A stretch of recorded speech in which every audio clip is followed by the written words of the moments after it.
This evening, we continue our exploration of the most fascinating topic in science, the human brain. Tonight's subject is decision-making. From simple decisions such as what to wear to complex decisions such as whom to marry, the brain is constantly making choices. But choosing wisely is not easy. Tonight, we will examine why and how the brain is prone to error and irrationality. For example, we sometimes pursue short-term pleasure at the expense of our health. We sometimes crack under pressure instead of rising to the occasion. We also struggle to make the right moral decisions in the face of uncertainty. Researchers today are trying to explain these discrepancies by unraveling the biology of the brain. They're exploring how decisions are made at the level of the individual neuron. They've also isolated the brain regions that control our thoughts and feelings.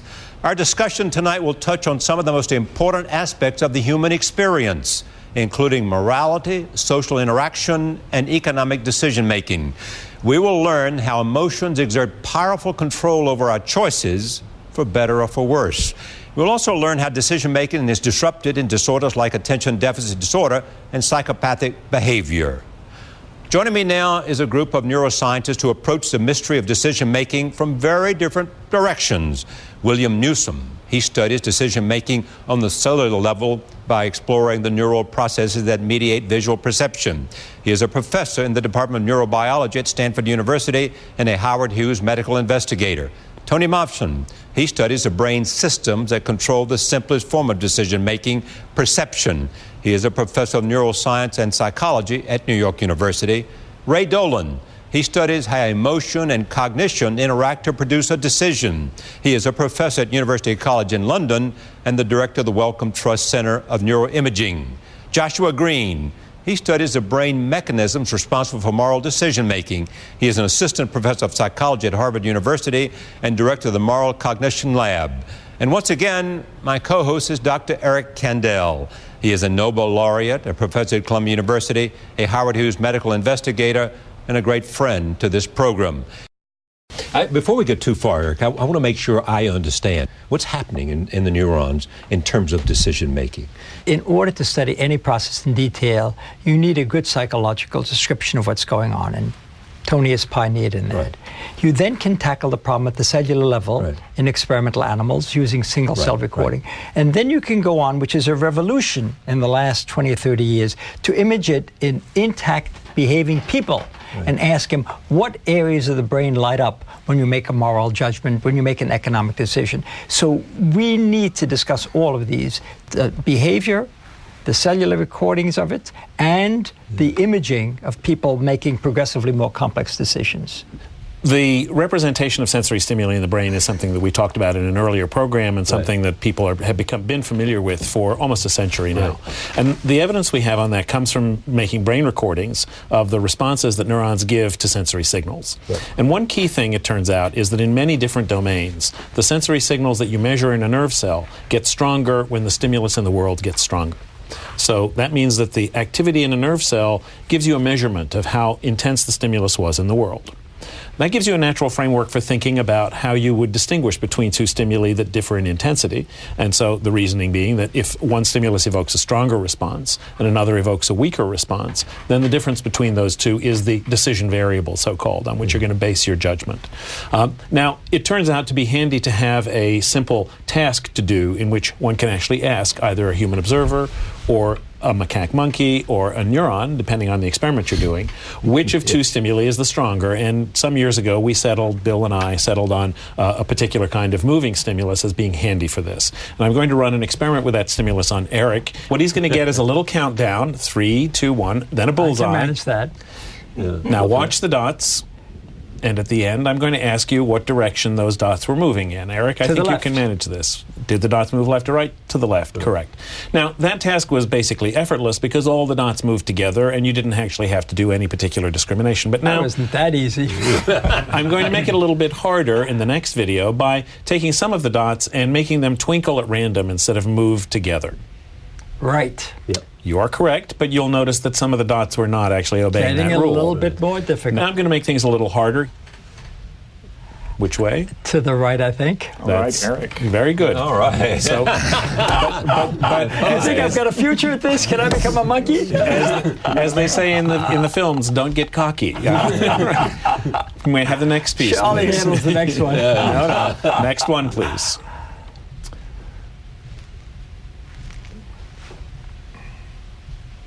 Oh, this is hard. To the left.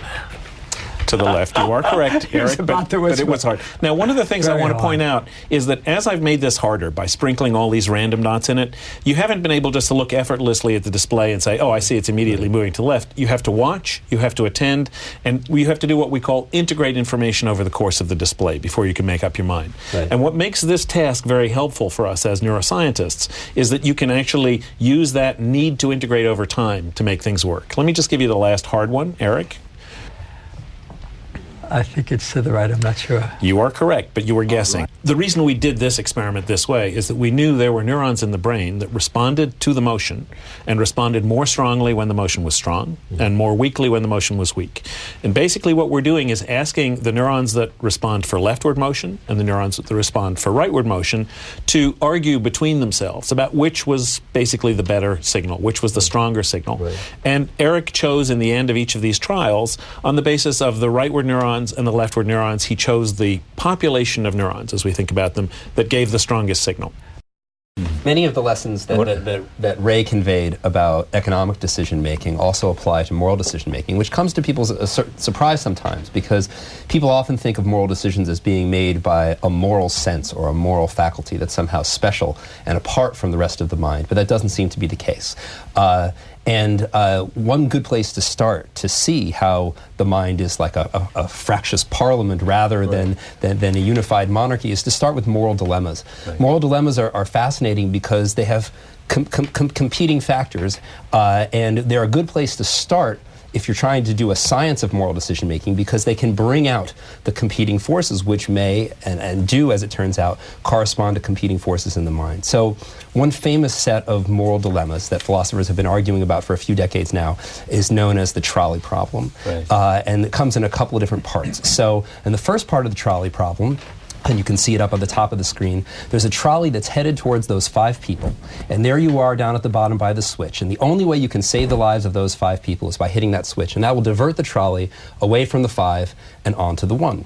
And if you ask people, is it morally acceptable, permissible to hit that switch and minimize the number of deaths? Almost everybody, not everybody, but almost everybody says yes. And then you give people the second case, which is illustrated at the bottom there. Now, this time, the trolley is headed towards the 5 people, and this time we'll take a little bit of literary license and say that the only way that you could save those 5 people is to push a large individual, you can see him there hanging over the edge, off of the footbridge, and he'll land on the track, and he'll be killed by the trolley, but it'll save the 5 people. Now, put aside the fact, couldn't you jump yourself? Will a guy really be able to stop a trolley? And just accept this, suspend disbelief for a moment, if you will. Even with that suspension of disbelief, most people say that it's not okay to do that. And so there's an interesting philosophical question, and there's a corresponding interesting set of psychological and neurological questions. The philosophical question is, what's really the right thing to do here? Why should this case be different from this case when they're so similar on the surface? The psychological question is, why do we have these such different intuitions about these cases? Why do most people say that it's okay here and not here, when in both cases it's 1 life for 5, death by trolley? What's the difference? And so, let me come back to you, Eric, and say, what's the most valuable thing we're learning from this? In other words, so what? Well, I think several things. One is that neuroscience is capable of giving us insights into phenomena that we would not think would be in the corpus of neuroscience, like morality and economic decision-making. So this is bridging humanity and science. It's bridging the two things, and this is the beginning. We now have some methodologies, we have some strategies, we have some beginning insight. This is just opening up. So I think there's going to make a major impact on how people make decisions, about how we influence people to make appropriate decisions, and also for making new kinds of diagnoses and developing new kinds of therapeutics. For example, if we could diagnose kids early that had a tendency toward psychopathy because we see a malfunctioning of the prefrontal cortex, it's conceivable we might be able to develop a therapeutic process whereby some other brain region would be encouraged to function to take over those aspects of behavior. Okay, so but how far away are we from understanding this? If we make a lot of bad decisions, How far are we from learning how to correct that issue so that we make a higher percentage of good decisions? Gentlemen. I think that we can get there. But I think, first of all, we have to understand what it is that drives decisions. So we have to understand the neural mechanisms and how they actually interact with each other. I mean, I was having exactly this conversation that you raised with an economist colleague of mine at Stanford recently, and the guy at Stanford is skeptical about the relevance of neuroscience for economics. And he said, you know, all I care is the choices that people make. I just care what happens in the end. I don't care what's going on in the brain to produce the choices. The choices are something I can measure. That's my data. That's what I work with. And I think my counterpoint to him was, you can measure the choices now, but how are you going to predict choices in the future in different situations? And the dominant model in economics right now that's used to explain choice is actually economic rationality. You know, that you choose the thing that actually is the best in the long run in terms of economic outcome. But we know people don't work that way. Kahneman and Tversky, who we've already talked about a little bit, know that we don't work that way. And so the question then is, what are the deeper underlying principles by which decisions get made? And if we can understand those, then we can predict behavior better. I mean, we've just come through a period in this country with disastrous economic decisions having been made, and disastrous kinds of decisions being made at the levels of, you know, do we regulate, do we not regulate, what kinds of instruments are wise to use? And these are deep-rooted decisions that get made in human behavior, and that we need to try to understand where the decisions come from. And the rational model is not going to, in the end, be a very good guide.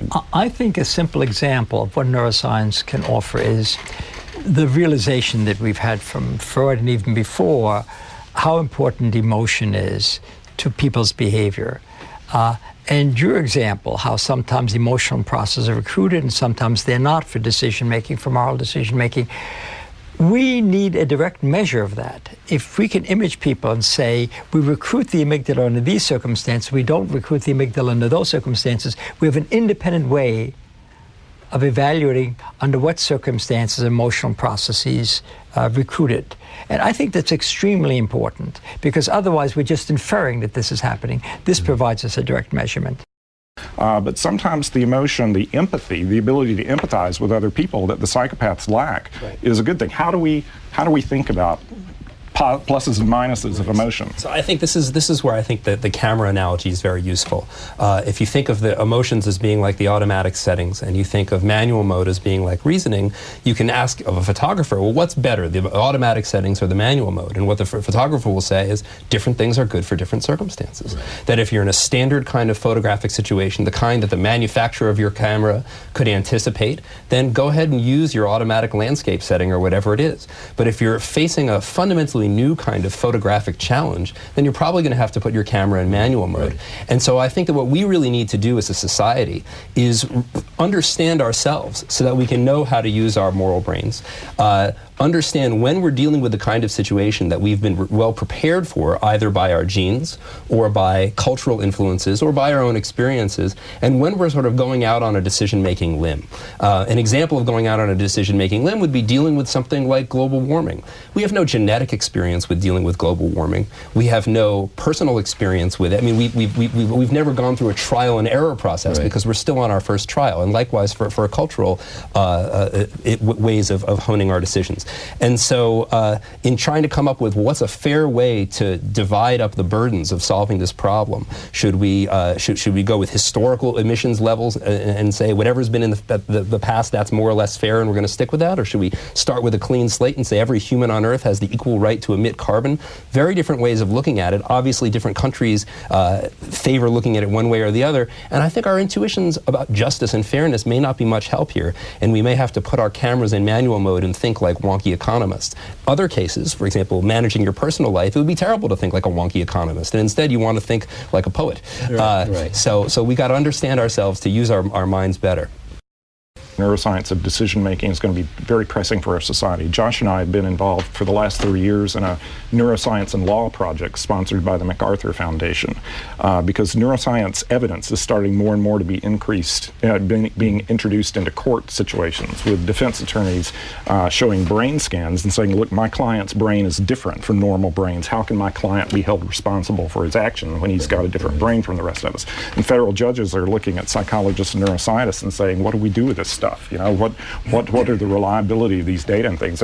And if we come to think that decision making has very mechanistic causal sequelae that lead to particular decisions, can people be held reasonably responsible for their decisions? Can any of us be held responsible for our decisions, or are we merely dancing to the tune of atoms and molecules that are dancing in our brains? And I don't think that's the case, but it's a reasonable, it's an argument that can be made, and I think that this is what we decide about this, and what a mature neuroscience has to say about this is going to impact our social systems. I think that's a very profound insight. So if, for example, you brought a patient into the courtroom and you showed that he had lost his orbital frontal cortex, there's no question you'd feel differently about his consciously doing something under his own control than if he had a normal brain. So I actually was asked, a journalist called me and asked me a question about this. So one of the things we know about brain development is that the frontal cortex is the last part of the brain to be fully mature. Right. And so in adolescence, the frontal cortex is known to be immature.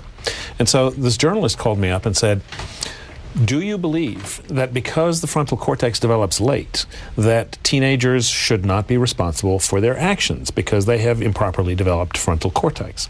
To which my response was, are you out of your mind? They're teenagers. Why do you need to know about the frontal cortex? Of course they don't. You know, so I mean, the discourse has moved from the domain that we all understand, which is that adolescents do adolescent things, into this sort of dressed up version of neuroscience, which I think does not serve our society or our community well.